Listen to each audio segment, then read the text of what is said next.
spotted!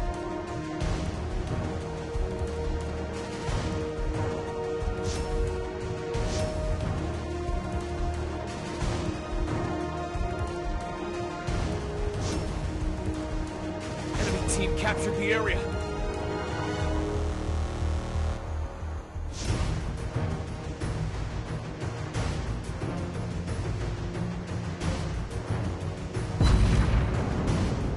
Our team captured the area.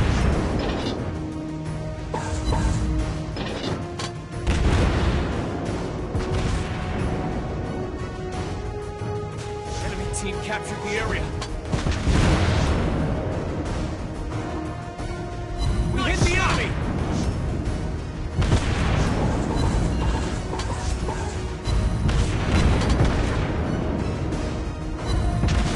Torpedoes! Good job!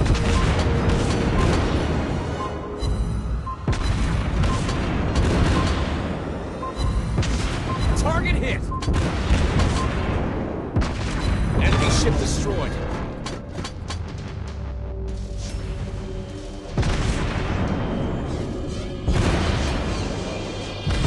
Good job!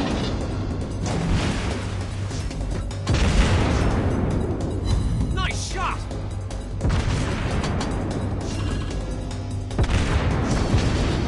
Target hit!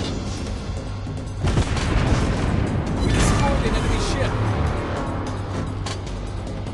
Enemy torpedoes spotted.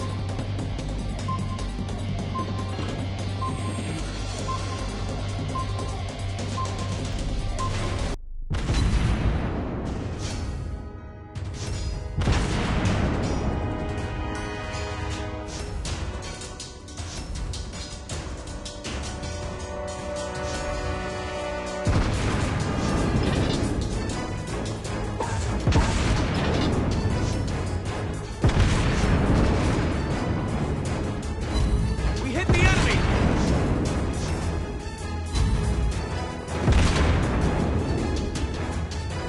Nice shot!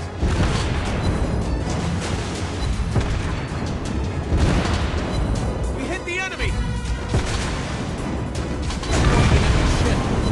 Good job!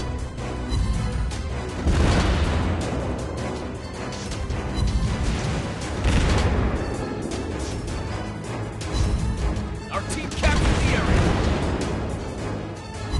Target hit. We hit the enemy. Enemy aircraft incoming.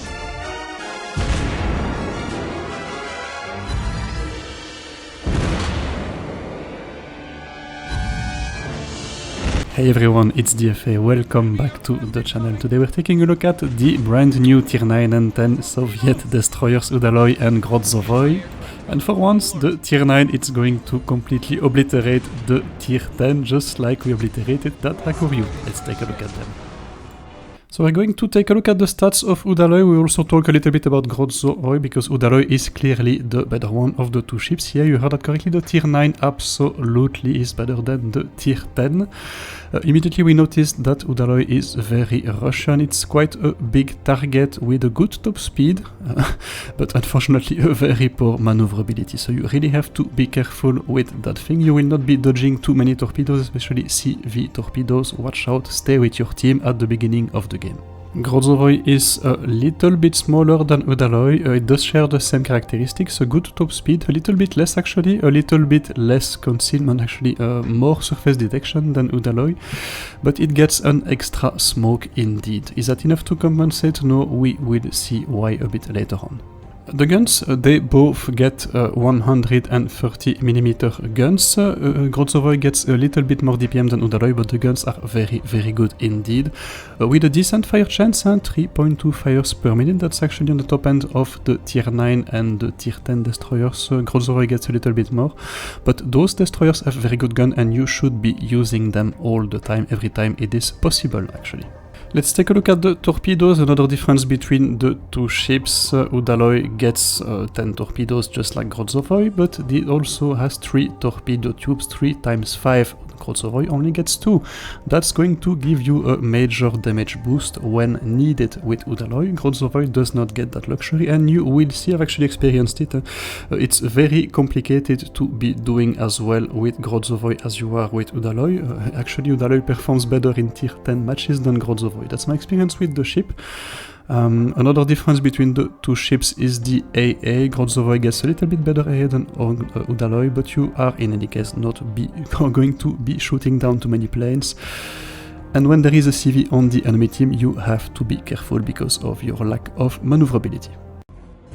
Okay, now let's take a look at the most interesting of the two ships. This is literally my first battle with Udaloi, and I immediately fell in love with the thing because it's a very good ship indeed.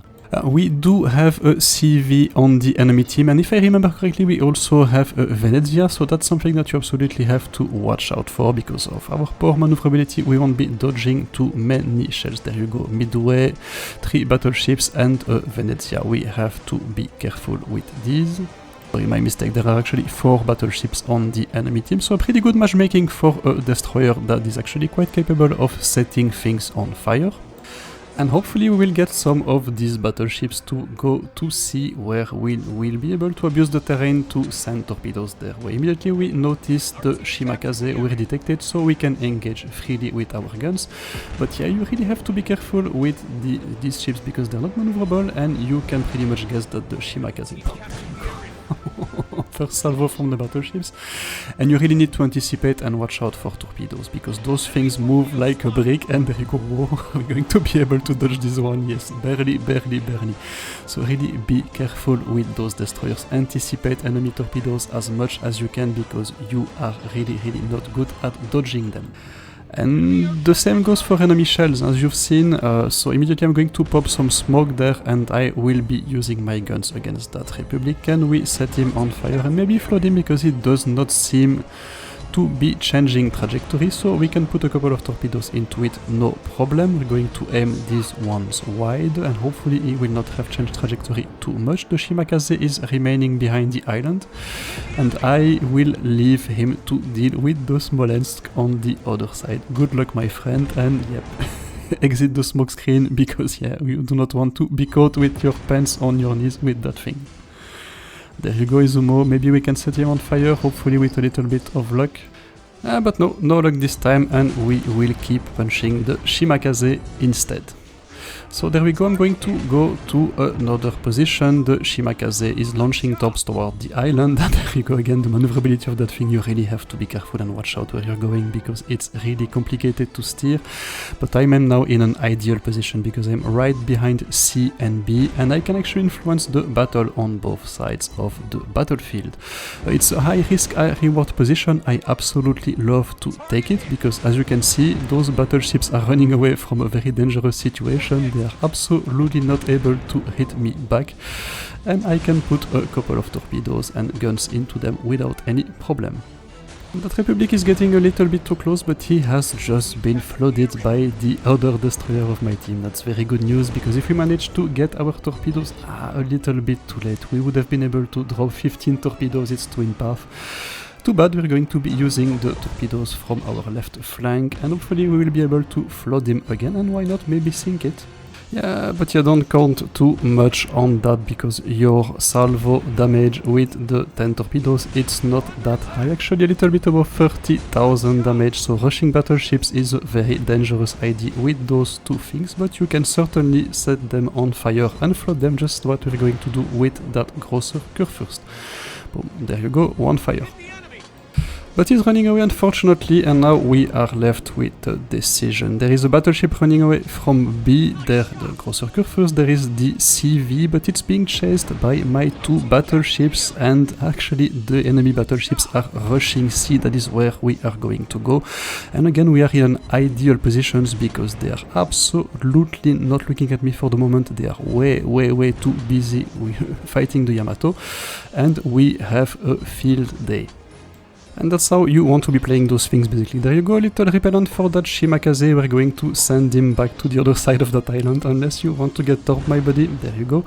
So that's how you have to be playing those things, and you really have to get yourselves into situations where you can use your guns on targets that are absolutely not looking at you, and when they are, you pop your smoke, you hide, and you try to set them on fire.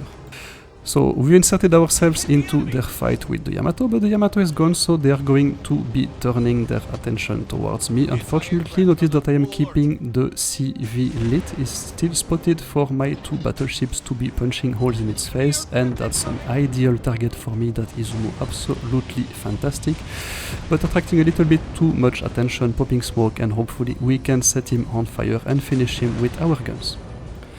And while we're doing that, you see the damage numbers climbing, and that thing is excellent at dealing damage that Izumo will hit the island, and that's an easy farm for us. There you go. Up, only one shell this time, but now you're not going to get out of this one, buddy. That's fire number 1, fire number 2 and 3 will be coming soon, and the Izumo will slowly be burning to death. So those ships have absolutely, there you go, number 2, excellent guns. Use them all the time, use them as often as you can as safety permits. And fire number 3, we can start thinking about our exit, because the Republic is certainly coming for us. And we do that like a boss by running straight into an island. Absolutely brilliant. So you really watch out with these things, because you see that correcting a trajectory takes forever. And let's see if we can put a couple of torpedoes into that Republic.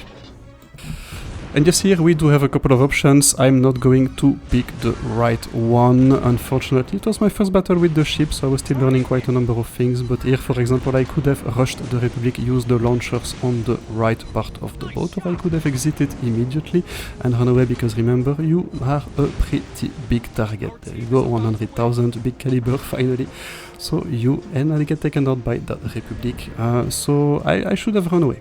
I should have run away a lot faster, maybe use an engine boost, just to make sure that I would be able to survive a little bit longer.